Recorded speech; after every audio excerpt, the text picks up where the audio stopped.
Good evening, everyone. This is Matthew Surrey. And this is Sabby Clemens. Tonight is Friday, December 13th. The time is now 7 p.m. Welcome to the 12th show of Phillipian Live. Coming to you live from the newsroom this week on the show. Phillips Academy's 16th head of school will be Dr. Raynard Kington, president of Grinnell College. We spoke to students, faculty, and members of the head of school search community to hear their thoughts. Live on the show, we are super excited to welcome a recent silver medalist at the International Dance Organization TAP World Championship, Jackson Diodati, class of 20. But for our first segment of the evening, Abbott Grant recipients were announced. 22 proposals were awarded funding with grants ranging from $800 to $30,000. We spoke to some of the recipients. Created in 1973 during the acquisition of the all-girls school Abbott Academy by previously all-boys Phillips Academy, the Abbott Grant funds are used to provide initial funding for projects by students, members of the faculty, staff, and alumni of Phillips Academy. We spoke to some of the fall Abbott Grant recipients. Here are live reporters Ishu Venkatswamy and Jason Zhang with the story.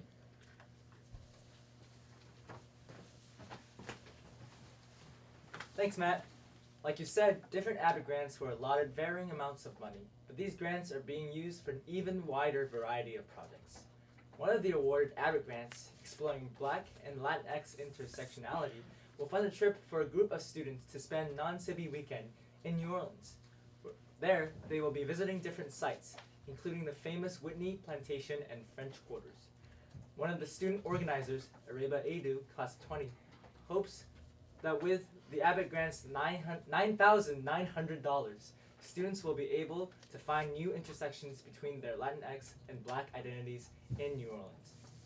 We hope that, we plan on taking a trip to New Orleans. It'll be a 3-day trip on non-Civic weekend in April.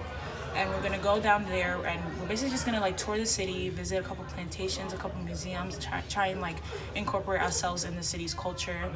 It's vibe and everything, just so that we can bring it back to AFLATAM and find different ways that Black and Latinx identities kind of mix together, because I feel like that's a big thing, a lot of feedback that we get back from the club as a whole. People don't feel like we talk enough about Latinx identities and more so about Black identities, so we're trying to find ways that we can put both of them together so that everyone is happy. Another Abbott Grant recipient is Andover Korean Society. They will be using their grant entitled New Andover Korean Society, More Culture, Inclusivity, and Awareness, to be more inclusive in their club. They received $900. The purpose of the Abbott Grant was the new direction for AKS, basically about raising inclusivity of AKS and opening Andover Korean Society to exploring more about Korean identity, instead of just labeling it as AKS, which sounds closer to an affinity group, which we are not. The application was pretty long. It was about 7 to 8 pages. I went to present at the dinner. I don't know, it was intimidating just to see that, oh, these are people with power. The power to, financially aid us or help us, so that kind of racked me up a bit. I was like, oh, this has higher stakes than I thought it would, but it was so much fun. It was the first time I presented my own proposal in front of people I didn't know, so that was pretty interesting. Another club, the Andover Edition, has plans to spend their $3,000 Abbott Grant on buying new editing software and cameras to better spontaneously capture the students' styles on campus. According to Chi Egbakwe, class of 2021, the new designated cameras will allow photographers to spread out more widely on campus and capture content in a more organic way. We applied for an Abbott Grant because we needed funding for more cameras. So we've been using one camera freshman year. It's been kind of inconvenient just because we want to have a wider scope on campus when getting like pictures for our account, like getting content. And so we thought that this year would be a good time because like we're working on expansion and like adding more people. And so we thought that we should ask for some more money to like buy more cameras just so we can have more people in our club like with a camera on hand at all times, and then we can like solicit more content for our page. Asking for money in general at the school like always seems to be such a complicated thing, especially because the school has like a lot of money in different accounts and stuff, and like it just seems like a big thing to do, but like the Abbott Grant people, they just really want us to know that like the process is like easier than it looks. They actually invited Anne Edition to take pictures of them for their like annual like meeting of some sort in the spring. So they're definitely trying to like get the word out and like encourage people to like apply for Abbott Grants more. The PA Music Association, also known as PAMA, intends to use its grant of $5,475 to provide members of the club more immersive experiences in the world of music. According to Emma Fu, class of 21, their Abbott grant will fund the PAMA winter music trip and spring festival. Our grant is used for a winter trip and a spring music festival that we're hoping to do. In the winter, we're going to be taking a trip to Boston and attending a concert. And then we'll also be organizing maybe a busking or watching other street performers, just basically immersing ourselves in the music hub of Boston. In the spring, we're hoping to do a music festival. Also, we're going to be inviting Boston teachers and having them come over to PA. We're going to be also hosting master classes with them, and they will also be giving recitals, hopefully. And we'll also be inviting other schools to attend as well, just because we want to spread this classical music awareness to not just the students of PA, but to as many people as we can. A student group consisting of Michael Huang, class of 23, Michael Scurry, class of 23, and Patrick Chen, class of 23, received an Abbott grant to build window cleaning drones that can safely and effectively sanitize Andover's academic buildings. They aim to use the money to assemble drones in the near future. The main part will be spent on the drone, so we have a drone that cleans windows. The main part will be spent on buying parts to build a drone, and also we have some pipe system that support the drone by pumping water up the pipe in order for the drone to spray water and clean windows. We thought of a system that would enable us electrically and hydraulically to be capable of cleaning the windows easily. And also, like, the rest of our group, like, currently it's not very safe to clean windows, and I think we all acknowledge that. So we wanted to reduce the costs and the time that was needed, and we think that's very important. You can read about the other 17 Abbott grants online at Phillipian.net. Ishu Venkateswamy and Jason Zhang reporting.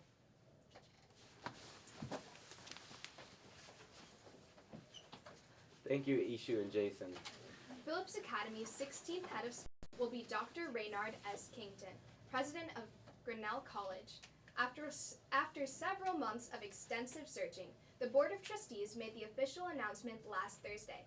Coming from a college that shares similar purposes as Andover, Kington will inherit a 242-year legacy when he moves in next summer with his husband and 2 kids. We spoke to students and faculty to hear their thoughts. Here are live reporters Nina Chupengard, Ben Fu, and Cheryl Tugade with the story.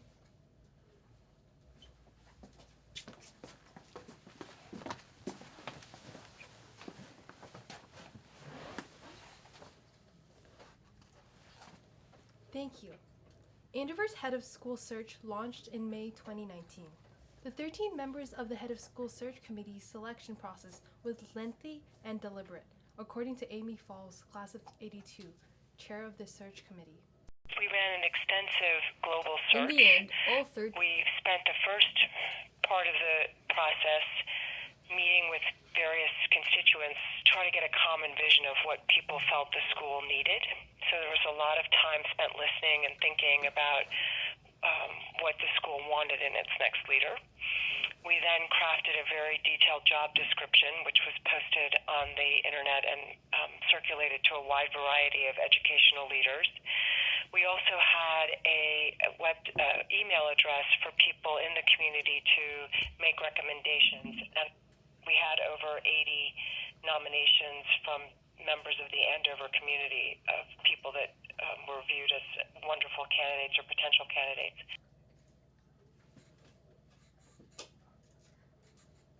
In the end, all 13 members of the search committee, including 5 members of the campus community, voted unanimously for Dr. Kington's appointment as head of school.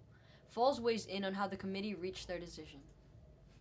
I think that there was an enormous degree of respect for everything that Reynard represents. His academic credentials are clearly phenomenal.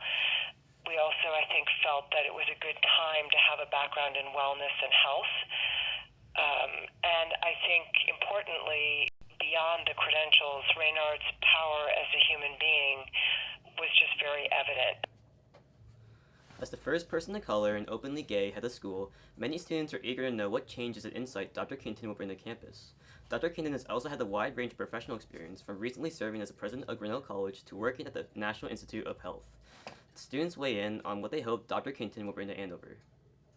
I'm really inspired by Mr. Kington's career. It'll be really refreshing and something new to have the perspective of a physician and economist on this campus. So often we get locked in sort of a academic echo chamber and we hear lots of good opinions, but they're not always, from areas that we don't already frequently discuss. So to have someone like that on our campus will be incredible. If there's one thing that does sort of need changing, I think it's like a sort of culture where mental illness is not only where they don't necessarily only hire counselors to address mental illness, but also change the culture. As somebody coming from a college background, I feel like I'll definitely be able to bring changes to have somebody in that sort of position at our school who reflects the community that actually goes here. I think as a black gay man, he's going to bring such an important perspective onto this campus. We struggle a lot on this campus to address certain issues, and I think the solution that we find is often to just kind of repeat certain things and hope that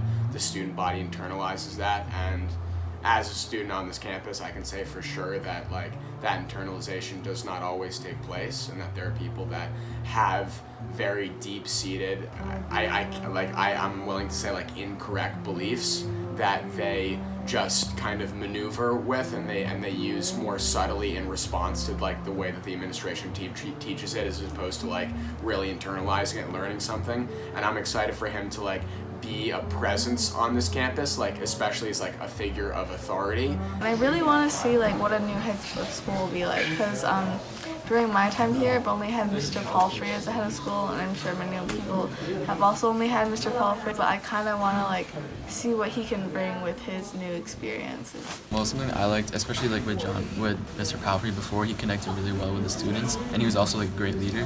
So I hope that what he can do is do the same thing, where he connects with the students really well, forms really good relationships with them. I think PA is in good hands with him. Students are not the only ones excited about what Dr. Kington will bring to Andover. Many faculty members also think that his identity and past work aligns well with many of Andover's values.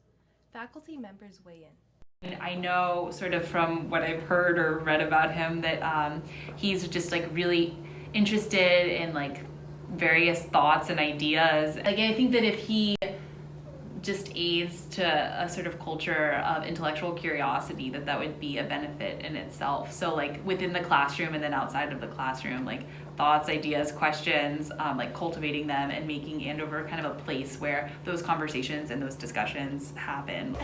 I mean, I definitely was hoping for a head of school who shares our values. So definitely it sounds like Dr. Kington has that priority too, and so I was really excited about that. And it's not just about representation, right? Because he is actually representing underrepresented groups on our campus as a black man and as a queer man. It's also the fact that he values those things and foregrounds them in his work. It's both. He's both representative in those ways, but then he's also activist, it seems, in the ways that he leads. So reading some of the op-eds that he's written and noticing the role he's played at Grinnell, it's clear that that his values really align with our schools in terms of equity and inclusion. Kington will begin as head of school in the summer of 2020 after he concludes his tenure as president of Grinnell College. In an exclusive interview with the Phillipian, Kington expressed his excitement about continuing Andover's mission for knowledge and goodness. Almost everyone that I interacted with who had attended the school at some point said something along the lines of, my connection with this school changed who I was. Even though the details varied widely, the consistency in that tone and in saying that at some point this became, unlike other relationships I've had with institutions and communities, into something that was transformative, and that really struck me as being the indication of a remarkable institution. Nina Chupengard, Ben Fu, and Charles Tagare reporting.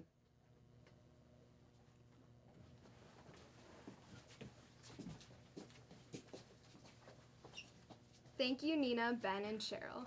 Next up, we are so excited to welcome Jackson Show, an avid dancer. Jack is co-head of the Footnotes, part of the dance board, and occasionally practices off campus on a dance team. Welcome, Jack. Thank you for having me. So first off, congratulations on silver medal at the IDO Tap World Championships. Yeah, so just how was that? Like, how was that experience traveling to Germany? Like, how'd you get involved with that team? That experience was so much fun. It was my first time at the competition, and it was actually my first time in mainland Europe. So it was like a completely new experience.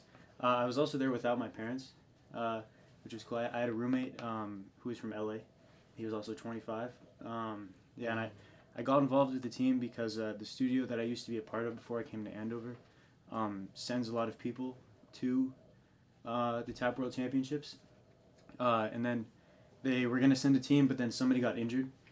So they needed to find somebody to fill his spot, and they were like, "Oh, Jack is certainly good enough to fill the role." So they called me a week before they went out, and then I went mid finals week actually, and I learned the dance in 2 hours. Oh my God. Learned the dance in 2 hours. Learned the dance in 2 hours, and then I had another 2 hour rehearsal the next day, and then another 5 hour rehearsal the next day, and then we flew out Saturday morning. So you were there representing the United States, Yeah. the adult team for the United States. Yeah.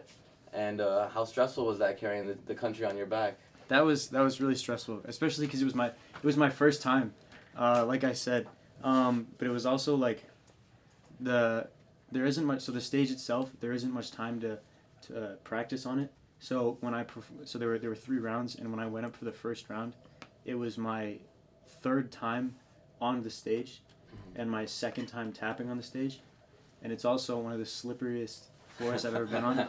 So it was really nerve-wracking. Wow. But I certainly had a lot of fun. How many people were at the competition? Ooh, there were by the end of the week, probably about 700 performers. Wow. But the Team USA was about 90, That's 80 to 90. Well, so if you're so capable of like representing the country, how'd you like get into tap? Like I've like seen you around in Footnotes and Grasshopper and stuff, but I did not know that you were like such a crazy dancer. Yeah, so I started. I actually like I didn't go. So I started in the 3rd grade, and it wasn't like I want to start tap dancing. It was so my best friend at the time was starting. He was actually taking a hip hop class, and my mom was like, Jack, you wanna try it?" And I was like, why not? So I signed up for it. It was an all-boy class, and then the hip hop one. Yeah, and then the same boys were taking a tap class afterwards. The same group of guys. So I was like, you know what? Why not sign up for that too? And then I just fell in love with that, and then here I am 10 years later. So were you doing hip hop and tap for a while, or you just switched fully? So that was in the 3rd grade, and then later on in middle school I picked up ballet and jazz as well. So I did that for a while, and then now I'd say I really only do tap. How do you pursue tap at Andover? Well, I'm co-head of Footnotes, the tap club, which has been a complete blast, which performs usually in Dance Open and then sometimes Grasshopper. And then I also, for Dance Open, last year I actually did a duo with someone I used to dance with at the same dance studio, and I always just try to perform in as many things as I can. And then off campus I'm still in a tap company called Speaking in Taps, which is run by a man named Aaron Tolson, who's a pretty famous tap dancer in the world of tap, but not many people know him outside. And you were talking about how small like the community of tap is. You can speak on that. So the dance world itself is fairly small, but the tap world is even smaller. It's actually like one of the least popular dance styles at the moment.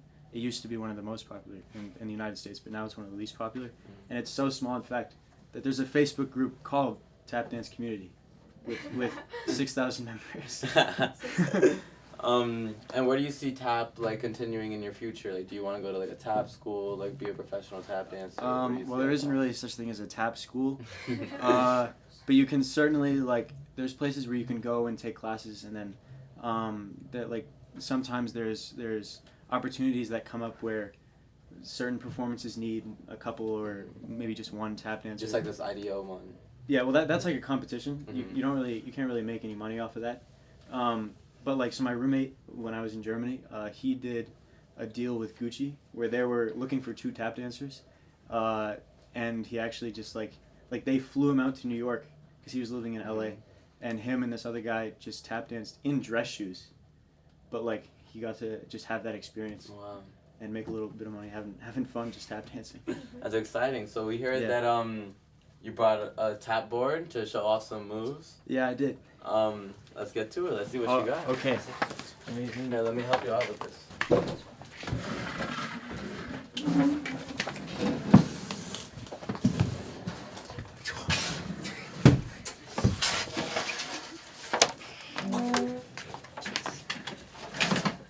Okay.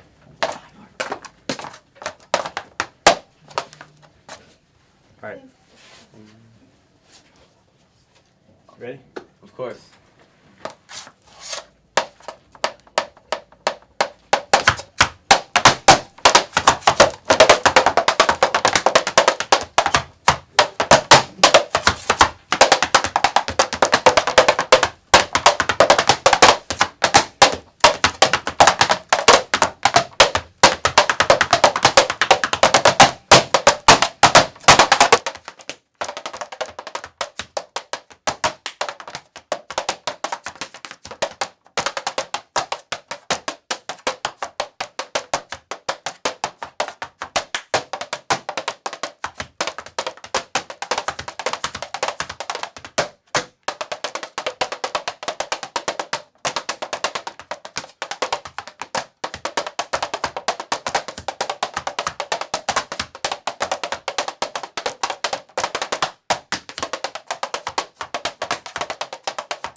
Show. Thank you for having me.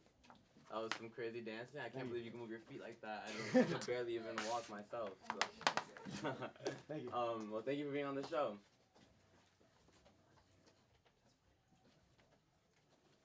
This week in the paper. This week was issue number 27, volume CXLII, the Phillipian's 13th full paper of the school year. This week in news, you can read more about the selection process behind choosing the new head of school, Dr. Raynard Kington. In commentary, Daniel Sun, class of 20, responds to a recent incident involving a banana at the International Gallery Periton at Art Basel in Miami. In sports, read about girls squash 7-0 victory against Milton Academy in their home opener. In arts, learn more about Jackson Diodati, class of 20 silver medal win at the International Dance Organization TAP World Championship. And as always, if you're interested in joining Phillipian Live or the Phillipian as a whole, come find us in the newsroom or visit our website to join. Anyone can sign up to be a writer for any section of the print paper or be a reporter on Phillipian Live and go live on air to present your segment. If you're more interested in video, graphics, or live production, we love your help as well. Go to phillipian.net/join or email at phillipian.net for more information. And that wraps up the show. Thank you for watching and see you next week. Stay classy. Have a good one.